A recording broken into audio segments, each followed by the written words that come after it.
చెప్పిన విషయాలలో వాస్తవం లేదు అని చెప్తూ, వాళ్ళు చెప్పిన విషయాలు అవాస్తవం చెప్తూ, ఒక బిడ్డ ఇంకో బిడ్డకు ద్రోహం చేస్తుంటే చూస్తూ తట్టుకోవడం చాలా కష్టం. కాబట్టి కొన్ని విషయాలు బహిరంగంగా చెప్తున్నానని చెప్తూ, జగన్మోహన్ రెడ్డి గారు నాకు అన్యాయం చేస్తున్నారని విజయమ్మ గారే బహిరంగంగా లేఖ రాసి చెప్పడం జరిగింది. ఆ టైం లైన్లో, ఆ సినారియాలో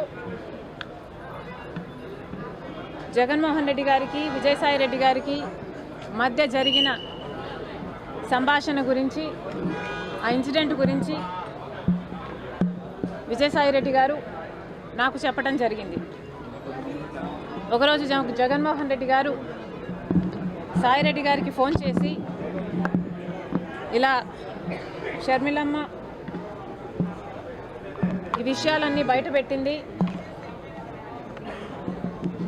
నువ్వు బహిరంగంగా ప్రెస్ మీట్ పెట్టి మీడియాలో షర్మిలమ్మ అబద్ధాలు చెప్తుంది అని చెప్పమని అడిగినట్లు విజయసాయి రెడ్డి గారు చెప్పారు. దానికి విజయసాయి రెడ్డి గారు సమాధానం చెప్పారంట, అలా ఎలా కుదురుతుంది సార్,